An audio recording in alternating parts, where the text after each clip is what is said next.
Հեգում նոր ինչ-որ commission է սարքել միջազգային կոմիտե, որը զբաղվելու է Ուկրաինայի վնասահատուցման հարցով։ 35 երկրներ ստորագրեցին այդ հանձնախումբը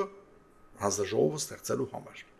Դա ինչ է նշանակում, որ որևէ մարդ, անձնական մարդ կամ ֆիզիկական կամ իրավաբանական անձ կարող է դիմի իր վնասների հատուցման համար այդ հանձնաժողովին, որպեսզի նրանք իրեն ապահովեն կամ իր հարցը քննարկեն եւ պահանջեն։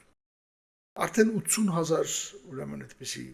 մարդիկ դիմել են տարբեր, մեկի տունն առմբակոծվել, մեկի, չգիտեմ, մեքենան ինչ եղել, մեկը ինչ է կորցրել եւ այլն, բանկի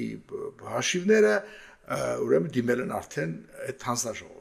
Եվ այս հանձնաժողովը իր ֆանդինգ, այսինքն փողը որտեղից պիտի գա, որ պիտի կարողանա այդ բանը անի, այդ մոտավորապես 300 միլիարդ ռուսական պետական ֆոնդի մասին է խոսքը գնում։ Sovereign fund են ասում, որը հիմա կբացատրեմ ոնց է բաժանված, հա, այդ միջոցը։ Բայց այս մի գործունեությունը արդեն սկսվել է։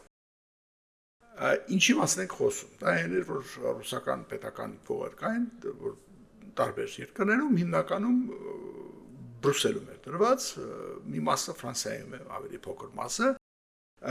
եւ սա սառեցվեց այս փողերը։ Եվ այս Բրյուսելի փողերը, որ խոսում ենք մոտավորապես 200 միլիարդ դոլարի մասին, 200-210 են ասում, այդպես տարբեր թվեր են ասում, չի կարող Ռուսաստանը դրանց ձեռը, միջև հիմա այդ փողերը այնտեղ նստած են, եւ ինչ էր կատարվում, այս փողերից առաջացած տոկոսները, իհարկե փողերը ջրի չեն նստած այնտեղ, ինչ որ